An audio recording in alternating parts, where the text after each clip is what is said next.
Claire, thank you so much for joining us on Real Talk. Again, I'm really excited for this conversation because I think what you and your organization has done has just been remarkable. So first of all, thank you for joining us and welcome. And Claire, could you maybe tell everyone just a little bit about yourself, your journey, and who you are? Sure. Well, my name's Claire Buckler, and I'm seated in Springfield, Missouri. And I've been with the Graddy Real Estate team here in Springfield for almost 6 years now. I believe 5.5 years. And I actually I worked for 10 years for a software company. So I did customer support, quality assurance, and Adam was my agent. He helped me buy a house, sell a house when I got married. And I saw he was looking for an inside sales agent years ago. And I'd been at the same job for a long time and was looking for something different. And we connected, and they brought me onto the team. And I've loved it. And I was their first ISA. And fast forward, 5.5 years later, we now have 13 ISAs. 2 hub locations. So we've partnered with another team out of Wichita, the Graddy Roy team, and we have 4 expansion locations. And so 2 hubs, and it's a busy organization. So looking at all that, first of all, amazing and impressive. I think when we, as you said, coming from software, coming into this situation, was there ever a desire to sell real estate, you personally? Not really. No, right? No. I think the reason's different for everybody. I've never wanted to be like the face or the name or anything like that. I've always had more of a supportive role. I love making sure things run really well behind the scenes. And my biggest excitement in taking this position was building a team. I'd been passed over for a management role of a department that I had been a part of for 5 or 6 years at my last company. And I really wanted the opportunity to grow and lead people. And Adam gave me that opportunity here. And I actually had a piece of it. I interned with the real estate team. I went to high school in a really small town, and I interned with the real estate team there and got my license at 18. And so I already had a piece of that. I worked kind of what you would almost call now a showing partner role. I would show houses, sometimes for the owner. Sometimes I would babysit her kids. Sometimes I would stuff envelopes. It was really whatever she needed. But I'd had a little bit of that taste, and I never had the want to drive around and show properties and things like that.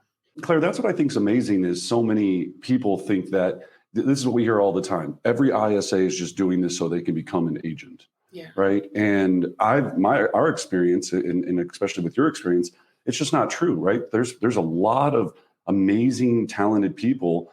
And I think, one of the things that I know you shared with my business partner, Owen, and so many others is the ISA and the agent are equally as important.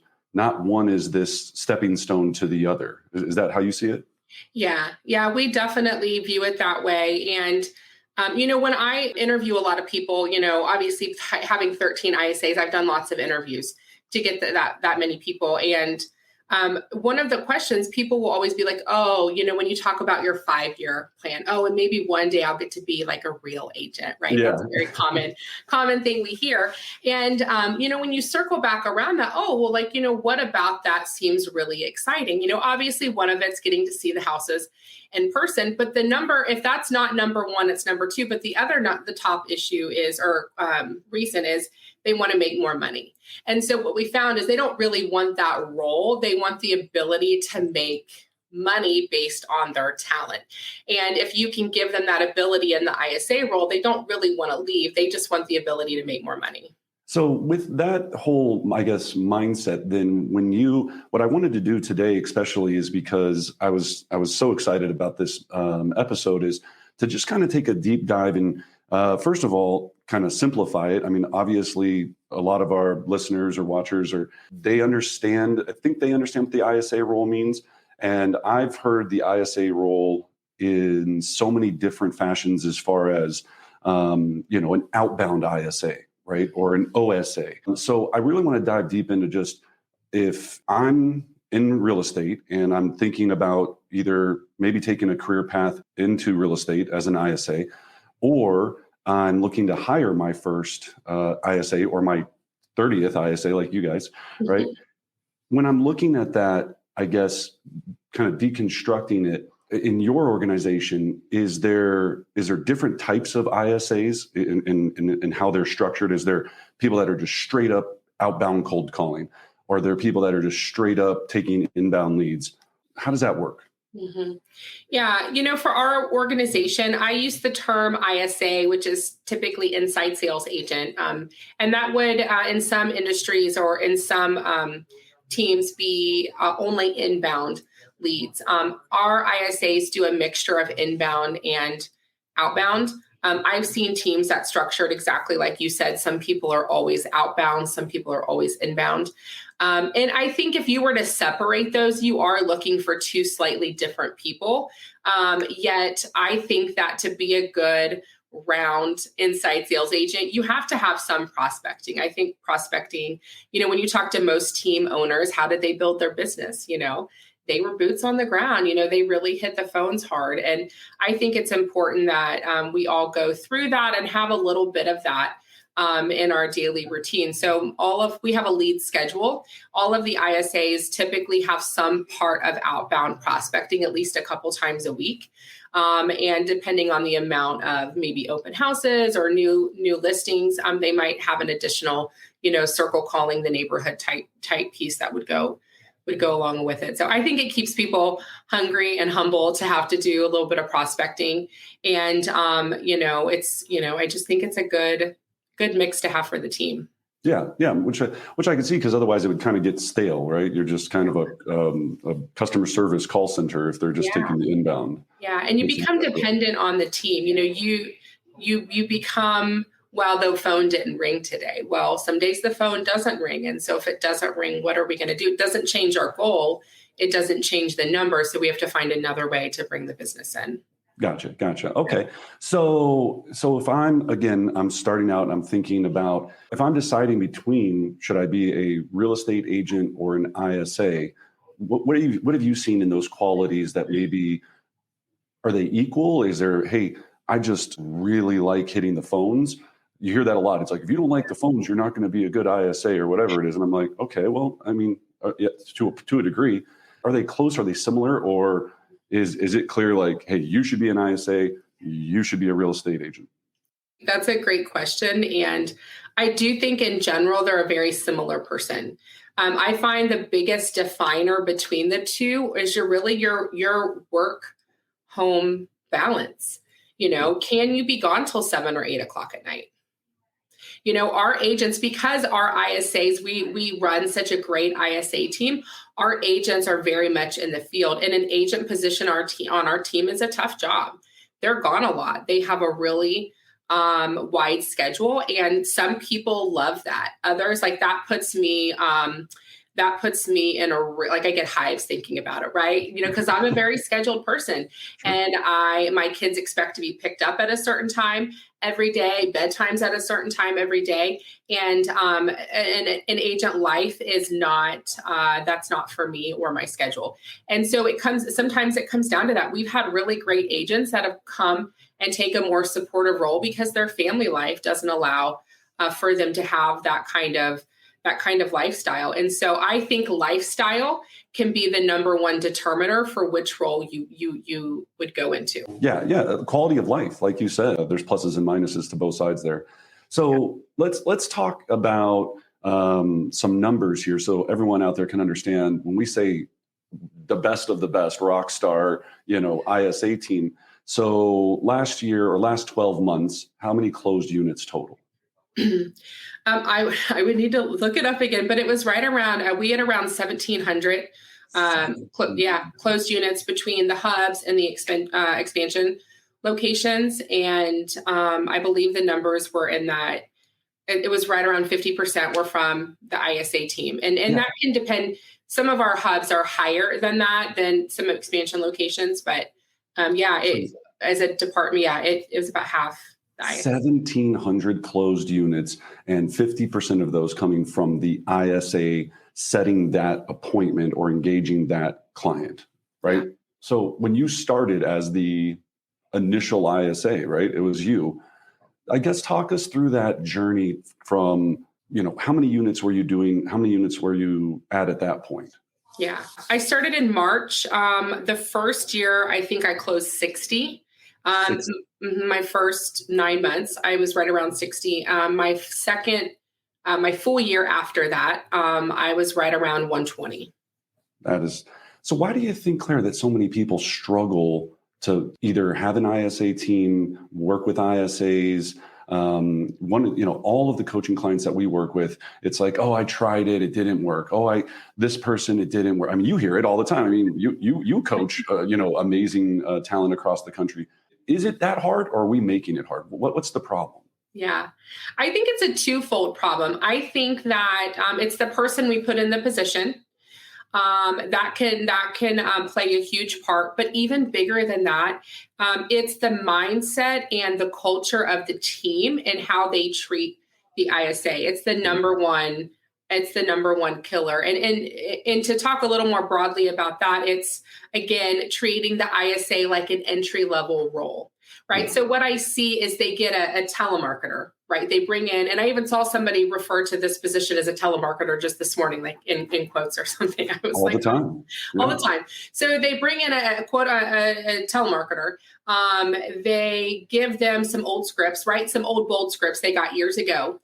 And they give them a phone. They set up some appointments, and then their agents say, oh, they were really bad appointments. Couldn't convert them. It's done. So what happens is the agents don't find value in the appointments. They don't give good feedback back to the ISA. And then, we hire ISAs typically as half commission, half salary.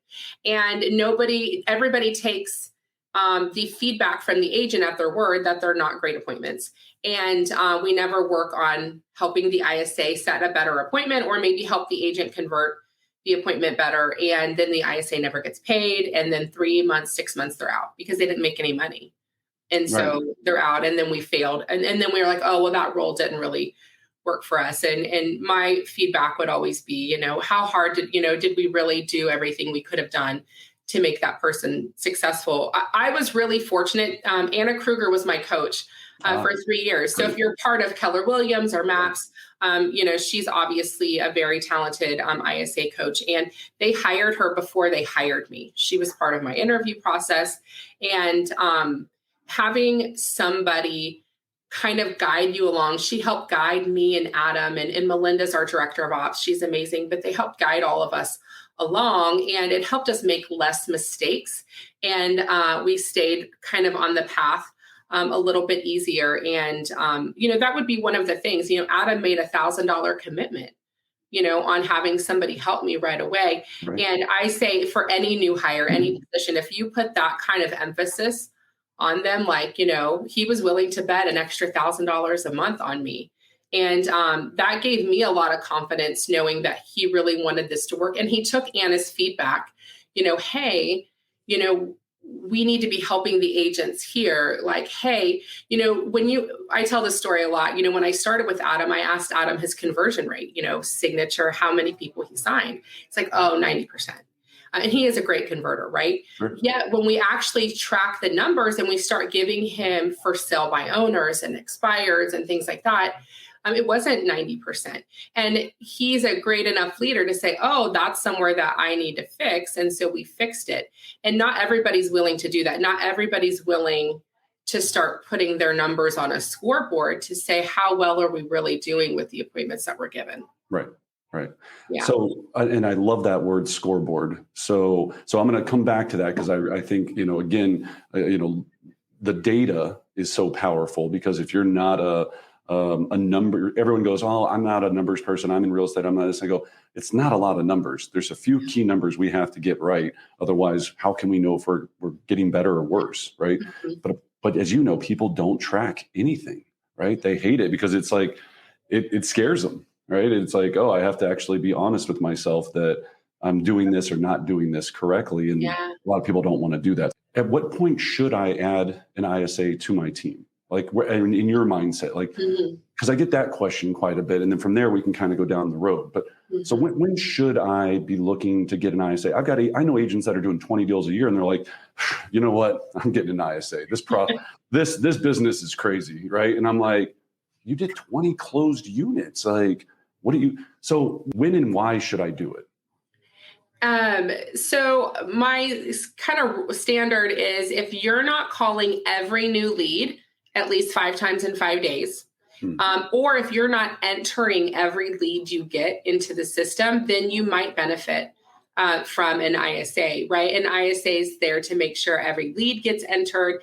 Everybody's getting at least 5 calls in 5 days. They're getting on a plan of some sort. The ones that don't answer, like they're bringing some organization to your database, making sure different buckets of people get contacted. The other thing to consider is, do I have the bandwidth? So let's say we're going to pay the ISA $24,000 and they're going to get $400 a transaction, right? Can I produce enough transactions to get them enough commission to pay them a livable wage, or what they would want, right? If you want a $60,000 ISA producer, can you actually produce enough closings to give them that kind of money? So kind of to your point, if somebody's got 20 units, well, if those units are all $10 million, then we might be okay. Maybe. Right. Okay. Which makes a lot of sense. So how are you finding these amazing, talented individuals? Are we on Indeed, ZipRecruiter? Where do I start? I'm posting an ad. I go, you know what? It's time. I think what you nailed on the head there, which I really like, is leads entered into the system. It's crazy to me that so many agents talk to so many people and they just don't put them into the CRM or their, database. And I'm like, it's just, you're literally lighting money on fire, right? So just that single action of having eyes on your database, if of course you're making enough money, could be worth it in itself. So when you start to go out and say, great, now it's time, where are you finding these amazing people? Yeah. So what I've learned about recruiting, and I don't think this is specific to the ISA role. I would say this is probably any role, is recruiting's just like prospecting. It's like outbound prospecting, and paid leads. So leads from Indeed, they have about the same return as circle calling somebody. So you can do an Indeed ad. I run one typically to go along with my other prospecting for talent, but it's about the same return, right? You need 100 Indeed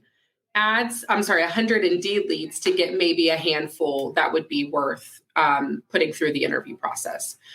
So, right, it's costly. It's a lot of people to go through. The best people we find are in our database, just like you would find your best listings for your team. Your best team members are going to be the people that are past clients or their friends or family of past clients. Wow. And so I would use your database. The people that we've had the most longevity and that are still here, they are friends of people that work on the team, honestly. They're friends, acquaintances, a friend of a friend. They heard about us through the team member. And they've been the best people. Well, I love what you said there. And I'm going to probably put this on my whiteboard in front of me, is prospecting for talent. So talk to me a little bit about that. Like, do you have a kind of contact goal or number of recruits you're trying to talk to on a weekly basis? Like, how do you prospect for talent? Yeah, it is very similar to that. And I will say I go through waves. It's not something I do all year round. But last year I was really struggling. I had some hires not stick. I was struggling to find good people. Jordan Freed is my coach now. And so that's where we came up with the prospecting for talent. And it was 5 contacts a day, 5 prospecting contacts a day. And I tracked it just like I did when I was in ISA. It was people talked to, it was phone interviews done, KPAs issued, which is a Keller Williams and a hiring process. And then it was meeting in person, and it was job offers. And that's how we tracked it that way.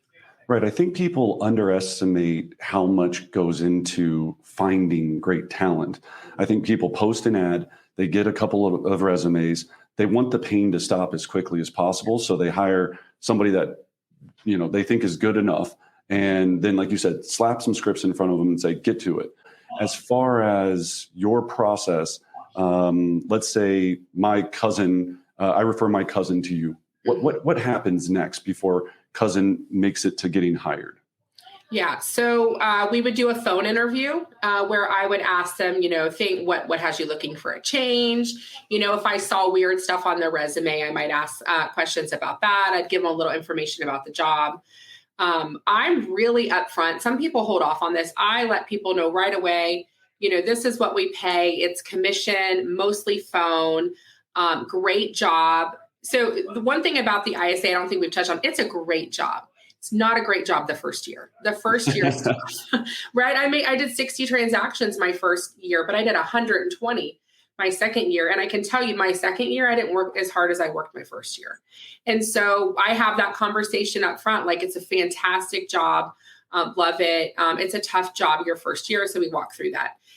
They're still good to move. I'm still good to move. We do the KPA, which is a personality assessment through Keller Williams. If they, right, all of these have if they ands, right? If they do it, then we move on to the next one, right? Even the phone interview, we schedule it. If they miss it, we don't move on. Like I don't schedule it. And people miss it all the time, right? Yeah. It's so crazy. It's like, So if they miss that, we don't move on. Then they come in and we go through the KPA. I do condense it just a little bit. So we go through a little faster than Gary might like us to. And then we're going to do, if we move on from there, there's their next meeting in person. They're going to meet with the lead ISA for their whatever group we're hiring for. So we have a Springfield group, a Wichita group, and then an expansion group. So they would meet with the lead for that group and they would make phone calls. So we would have them call some sort of list, give them a script, and really we're testing, are they afraid to pick up the phone? We find that if somebody asks me 10 questions before they pick up and make the phone, like that's a sign that they have some call anxiety, right? They're a little nervous to call. Call anxiety. That is a great way of putting it. I Googled it. It's a legit fear. You can get Of course. Oh, we see it every day. We'll watch people turn beet red and make up every excuse, and that's okay, right? Because it's okay. That's not what you're meant to be doing. Yeah, not the role for you. It doesn't mean it doesn't. Yeah, nothing about you as a person, but you would hate this role, and that's okay. Yeah. Gotcha. And then if they go through there, if they make phone calls and the lead ISA gives them a thumbs up, then they would do a group interview, meaning they would meet with a group of people from the team. And that's really to go over culture. Do we think they're going to fit in? Are there any concerns? And if they give the thumbs up, then we do a job offer. Is that meeting with the agents in person? Is that Zoom? What does that look like? Is that kind of like your agent review panel kind of? It's preferred in person. I'll do it over Zoom. I don't have a problem. Obviously with expansion, we do it over Zoom quite a bit. But typically we're hiring people in this office and it's done in the office. All of our ISAs are seated at one of the hubs. They're either in the Wichita hub or the Springfield hub. I don't have any remote ISAs at this time. With that, have you ever had success with remote ISAs? I've never tried. Okay. Yeah.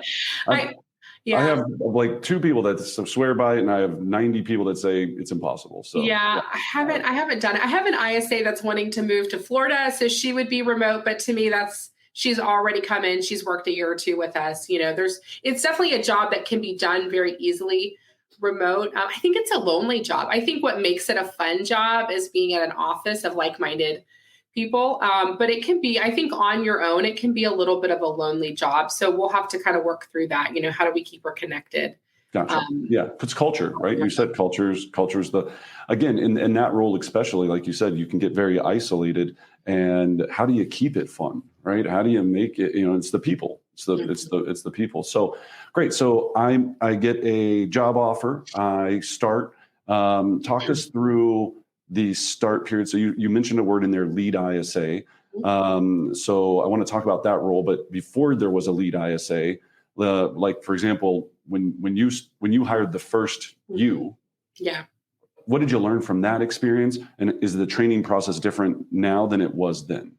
Oh, it's totally, it's very much different. Yeah. Yeah. I actually, our first hire was Christina, and she's still with me. So my first ISA still a success. Yeah. And she leads our Springfield team. And, the biggest thing, when my first hire, they just sat next to me, right? We did it together, and then I sat with them and I did it with them.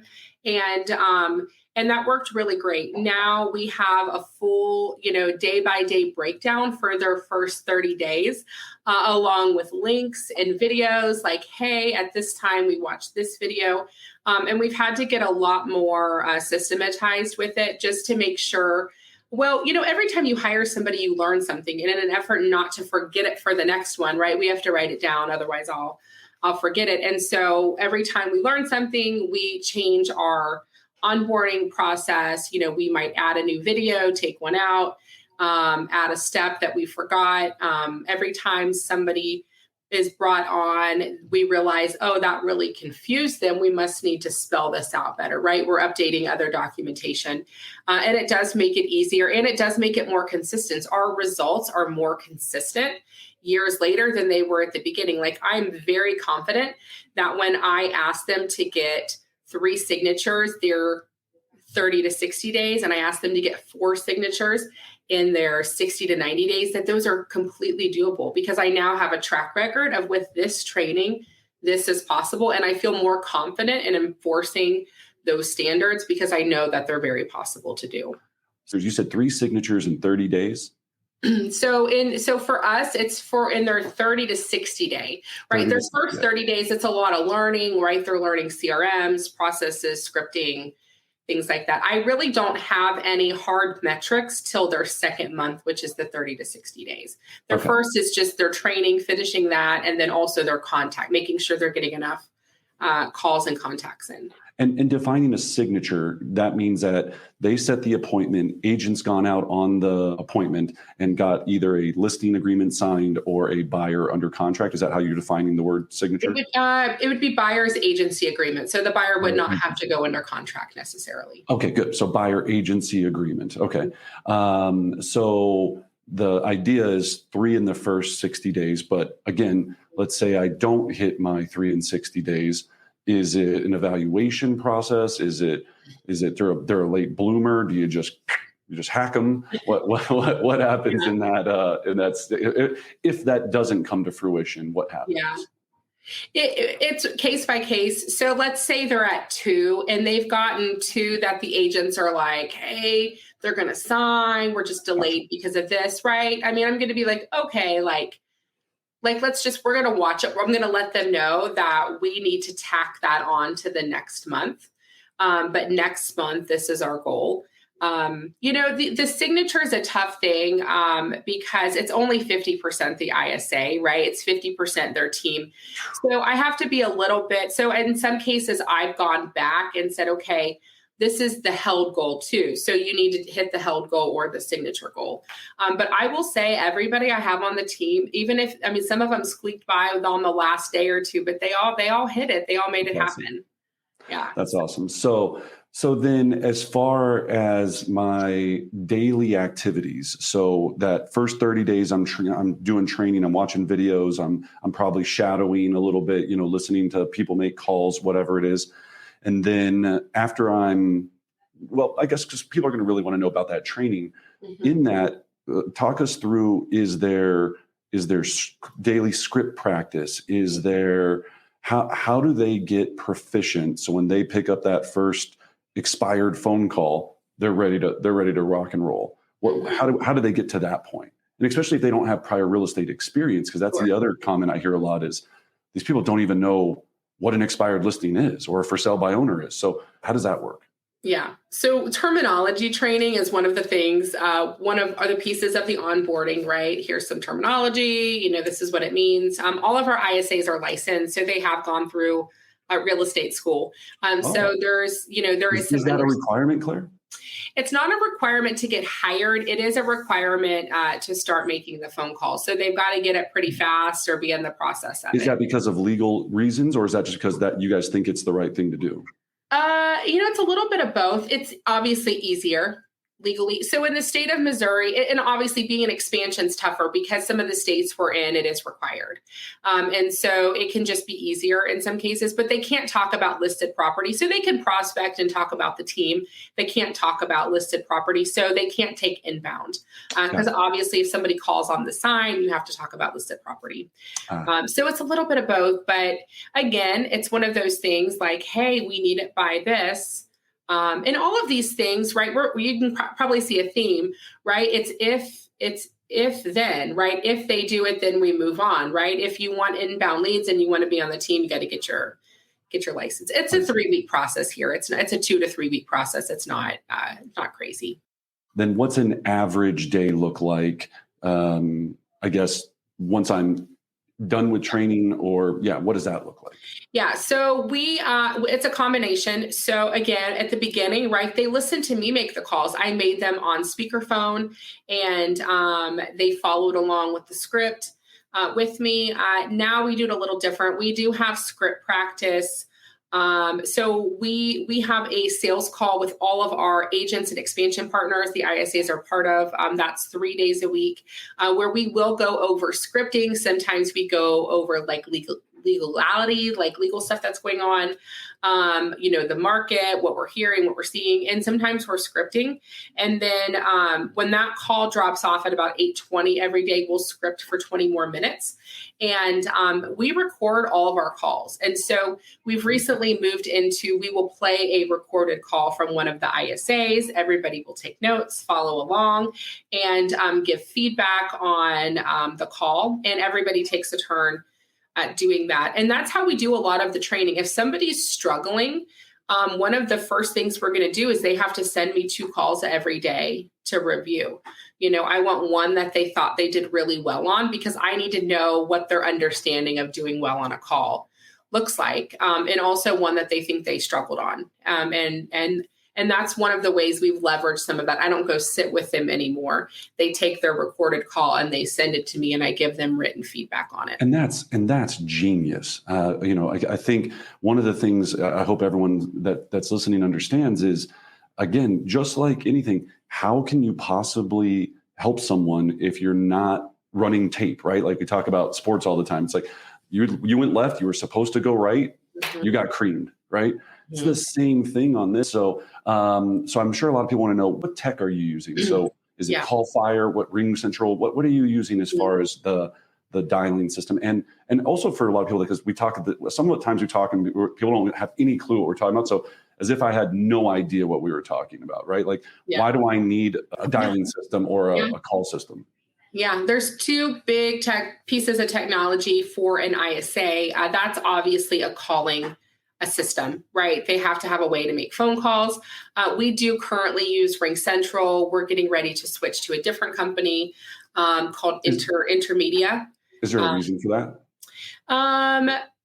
Yes. One of the limitations, so in expansion, so right now the biggest issue I face is a not answer rate. People don't pick up the phone. Yep. And in expansion, I have to have the ability to have the ISA call from a number that is local to that location. I can do that kind of from the CRM, yet Ring Central has a limitation where I can't change the outbound phone number without basically paying for a completely separate user. Yes. Yeah. And expansion's a total different animal. But if you can think about it, Ring Central is an app, right? It's an app on your phone or an app on your computer. You can only be logged in as one person at a time. So if you log out and log back in as somebody else to call from another area, you now miss every call back to the other member. Yep. Anyway, it's a bad deal. Yeah, but, that's the techie stuff that people want to know, though, right? Yeah. They because those are the questions that come up, right? So you need Ring Central for the dialer. What else do I need for my ISA to be successful? Yeah. Ring Central, and then you need a CRM of some sort. So the acronyms lost. Yeah, but what are you using? So we use Sierra Interactive right now.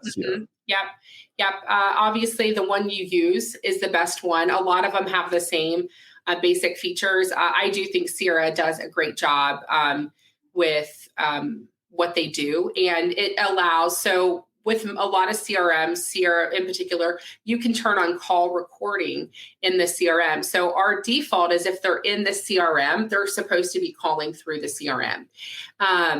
When they're prospecting, obviously you can't call a lead that doesn't exist in your CRM yet. So you need another phone to call outbound leads. So leads that aren't in your system yet. And that's why there's two different phones. For us, all of our inbound leads, phone calls funnel to an ISA. So that's another reason for kind of a more robust company like Ring Central. It allows you to have inbound numbers that can then parse out to different people.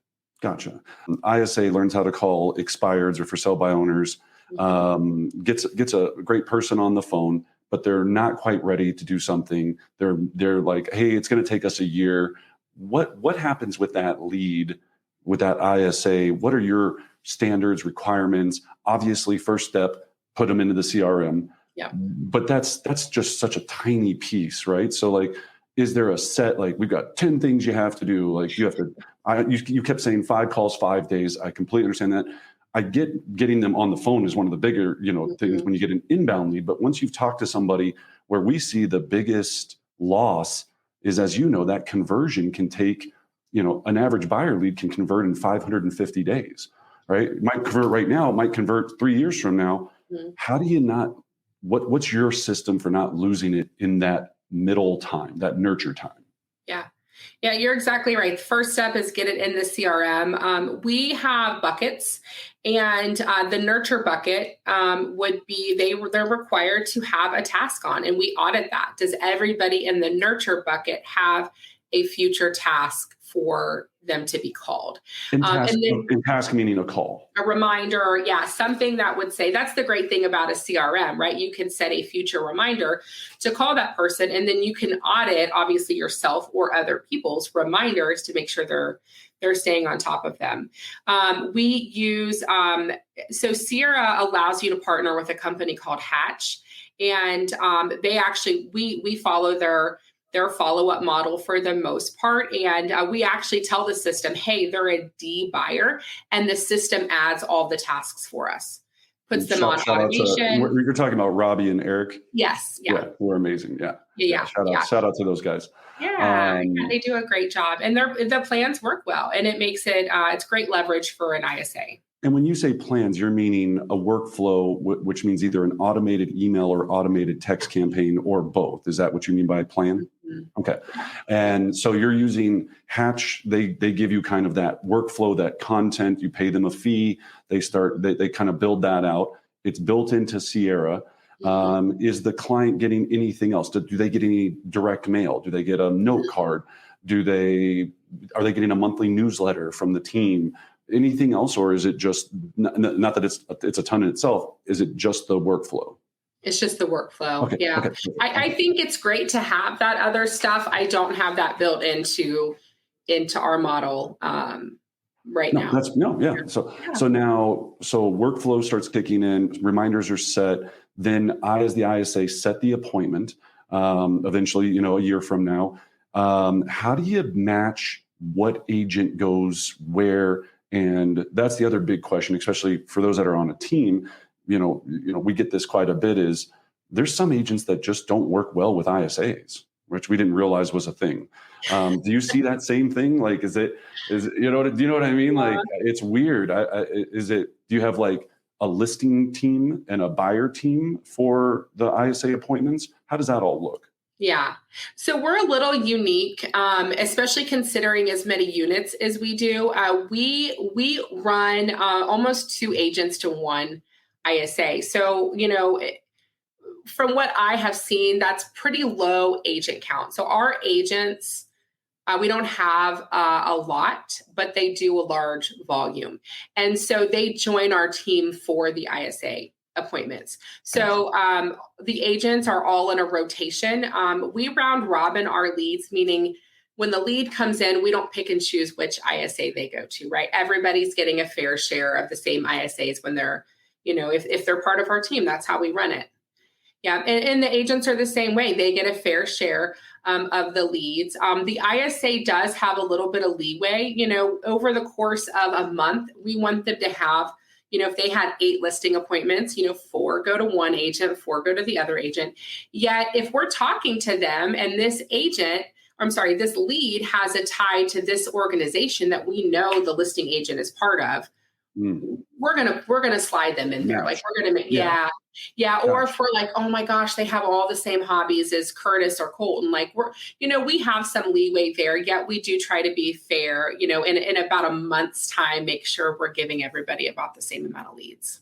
Then appointment set, agent gets assigned. How does the agent get the assignment? Is this through a calendar, a spreadsheet? The ISA calls up and goes, Johnny, you're up. How does that transfer happen? Yeah. So all of the agents, they share their work calendars with us, and they're asked to put all their personal stuff. They know if they don't put family time on there, if somebody wants to meet for a listing, they're going to get a listing appointment. If I'm the ISA, I can see Susie agent's calendar. Is this Outlook or Google Calendar? What are we looking at? Yeah, Gmail. They're all through Gmail. So I'm looking at Susie's Gmail calendar, and it says, I'm available for appointments in these blocks, or more or less it says I'm not available during these blocks because I'm with my family on vacation, whatever, at getting my hair done, not me, but whatever it is.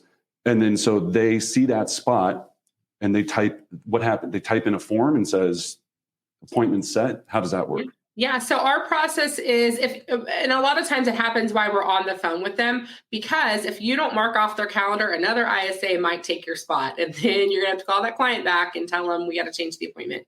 So when they're on the phone, a lot of times they're setting it. We have them set it on the ISA's calendar and then they share it to the agent's calendar. And the reason we do that is so the agent gets the email that they got a new meeting invite. If the appointment is within 24 hours or same day, the ISA also needs to text or call the agent. They need to get a verbal commitment that, hey, I saw it and yeah, I can get it together in that much time, especially a listing appointment. We have to make sure they have time to pull the comps and do something like that. But yeah, that we would do it on their calendar that way. And then we use Google form. You could do Jot form, but basically all of the pre-qual questions that you would typically ask a seller or a buyer, we have those in a form, and the ISA is going to fill out that form, and that'll get emailed to the agent. It'll get put in the calendar invite, and it gets put in the CRM. Gotcha. Perfect. So then agent goes on appointment. If agent takes listing, sells listing, where does the relationship separate from? The ISA is now the lead person here. They've introduced the agent. Agent goes and does the job. Does lead go back to ISA after agent's job is done? Or does agent, now that they have the relationship with this person, is the agent calling them every 60 days to check in and see how they're doing? Nope, it goes back to the ISA when they close, and the ISA does the quarterly check-ins. And was that a hard thing? Because we see agents get challenged with that, where they don't feel comfortable, because you hear this a lot, my client, right? I don't want them calling my client. Even we get agents that say, you can call this group, but not this group, right? So did you have any, resistance there? Yeah. Oh, yeah. Yeah. Okay, good. Definitely. So everyone's not alone, right? Everyone's not alone. Okay. Yeah, and it's normal. And I would say it's even okay, right? I don't want to call your best friend from high school that you go have dinner with every other week, right? I don't really want to call that person. I want to call the Zillow lead from 2 years ago that you forgot you sold their house. That's who I want to call. And so I will take whatever they give me. And what we find is once you get 12 months in, and I know that sounds like a long time, but once you get 6 to 12 months in and they start getting business that they forgot about, right? Because if that agent is letting us call like their clients, right, we automatically are teeing that agent back up if they get any repeat or referral business. So we're not giving it to somebody else. We're just setting it up for them. And when they start getting those people and they realize that it works, then they'll start giving us more and more people to nurture. And on the flip side, if your ISA does not call them, I will tell you, if we see a listing pop up and nobody's called that lead in over 90 days, I mean, the agent will let us know, and it's not, and it's appropriate, right? We promise to take care of that client. And if we fail, we have to fix it, because we very well we lost that client in maybe some reason because the ISA didn't call in a timely manner. And so it goes both ways. It keeps everybody accountable because, the ISA doesn't want to lose the lead for the agent. And obviously, if the agent knows by passing over the lead that they'll get more business, it's a win-win, but it definitely keeps everybody. Your average agent is closing how many deals a year? I mean, our buyer's agent, Carrie, will do 250, 260.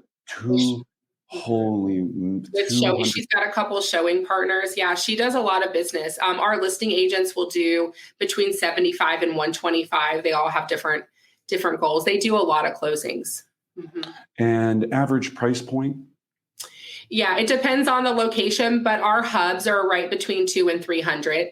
Gotcha. Okay. Yeah. Because that was one of the things some people they get challenged on understanding this, that your average sales price is $700,000. Because I have people that are in like Vail or San Francisco, and they're in these really expensive markets, mm-hmm. and you don't see that kind of volume, right? Those many units, and they go, well, then should I still have an ISA? I think what you said earlier is the answer is yes, because it's still keeping your database. It's a fail safe to make sure that nobody gets forgotten, mm-hmm. right? So depending on, we hear these numbers, 260, which is amazing. She doesn't ever want to have to do lead follow up, right? Or not even that she doesn't want to, she couldn't, even if she wanted to. There's no physical time there where she could possibly do that. The other thing we see is, especially with newer ISA teams, is the agent doesn't want to do the ISA split, right? They go, I can just build my center of influence and make money that way, or I can. So you said a great thing earlier where you said people join our team because of our ISA department. So in looking at that, because I know I'll get a lot of questions on this. How's the money work? How's the splits work? Why would I want to do that instead of me getting X amount on my own deal? Why would I want to go on an ISA appointment, and why would I feel that it's fair? Yeah. So the split is 8% off the top. So whatever your split is, whether it's 25% or 50-50, the ISA is paid first. So Adam eats, the team, Adam, Josh, whoever it is, they eat part of that cost. Gotcha. Of the ISA. They're willing to pay for half of it, 3/4 of it, whatever that split is. And so the agent split is fairly minimal. And, it depends on where they're coming from. But if we were to take the past client thing, I would say, well, how many past clients have you missed in the last year? Well, if you had only missed half of those, you actually would have netted this amount of money, even paying an ISA. So what we find is by the ISA saving even a handful of deals for an agent a year, they more than pay for all of the other splits occurred over the whole time. And that's eventually, back when I was here, I was probably here 6 months to a year, and I wanted all the sign calls. And Adam was really pushing. He's like, well, you've never been to the house. Like, how are you going to talk about the house? Yeah. And I was like, well, from what I understand from Anna, it's not about the house. It's about why they're wanting to buy. And so I don't know if it really matters. I went, he made me, I took 3 days. I went and toured every house we had. Popped all the lock boxes, went and saw all the houses. And one day we were in the conference room, and he took a phone call and he hung up, and I said, was that a sign call? And he said, yeah. And he goes, but they're not ready right now. They're not that interested. I said, well, did you write their phone number down? And he's like, I said, are you going to put it in the system? And he's like, and he transferred him to me that day. And he never That's where I think what's so amazing is you've created you and him and the whole organization has created this culture where we have to win together, because there's so much we're leaving on the table if we don't. Yeah. Right. It's just stupid if we don't. That's a great example of it, where I think so many agents would be like, oh, well, if that call came in, I hear this all the time, I'd never give that to an ISA. I'm like, what are you talking about? Yeah. Like, how many calls do you never call back? Yeah, exactly. Voicemails that never get called back. Well, you nailed it. It's like, okay, you have 3 weeks of, license training, right? And you think you're some ninja expert on houses and all of these things. And I just think, yeah, it's the arrogance. I think sometimes we see this arrogance and it really limits people on how much success they could be having. Claire, I would love to continue talking to you about this forever because this is amazing. And I hope we can get to do this again because I only got through half of my questions because again, there's a lot that goes into it, right? I mean, there is a lot that goes into it. So tell us a little bit about what can we do to support you? If I'm wanting to find out about being an amazing ISA, if I'm an agent and I want to join your amazing organization, what should I do? Who should I contact? How can I come and work for you guys? Yeah. My email is Claire, CLAIRE at Adam Graddy, and that's 2Ds. .com. Reach out. I can connect you with the right person. Whether you have a question about, our ISA model or you're interested in joining our organization, we would love to hear. Well, and you're also an ISA coach, correct? Do you still have open availability if somebody goes, look, I want you to be my Anna Kruger, and I would, I need you, Claire. I need you. Yeah. Do you have any availability of that, or are you booked? How does that look? Yeah, I don't have a lot of spots open. I just have a couple windows where I do a little bit here and there, just because our organization's growing so large. Yeah. However, I do have some things in the works. So if you're interested in something like that, reach out to me. I'm looking at doing maybe some monthly, weekly masterminds. We're hoping to have something at Mega Camp this summer. So feel free, if you're interested at all, reach out to me. I'll get you on my email list, and we may have some things coming later this year. That's fantastic. And we'll post all of this, of course, and make sure everyone has all of her info. But Claire, thank you so much. Thank you for helping everyone out there and being so open and willing to share these systems and tools, because just like we know, you can give everybody the keys to the castle. Are they going to do the work, right? It's not easy. It's just not easy. Do you think that it's been this successful because of the resilience of learning from the mistakes, or has it been this successful because the system or the model you were following? I obviously, like I said, I came in to the organization to build a team. I never imagined building one quite this large, but having people I have people in my life that think really big. I am not resistant to change, yet change does not always excite me. Growth can be a little bit scary, and I have to kind of wrap my mind around it. Yet I have really big thinkers in my organization that help pave the way and show me where they want to go and help me find that.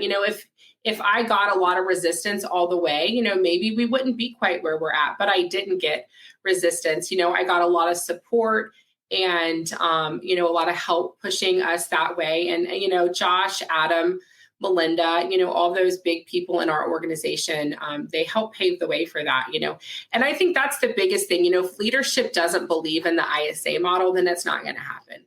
Like, you have to want it and believe in it and help pave that way. Because that's a pretty big mountain to ask somebody to climb, to not only build it, but build it with resistance. If they can build it, but build it with help, it'll go a lot smoother. Well, you're a rock star. The organization is a rock star. Thank you for sharing with everyone. And we wish you continued great success. Thank you, Brendan. I appreciate it. Thank you. Yeah.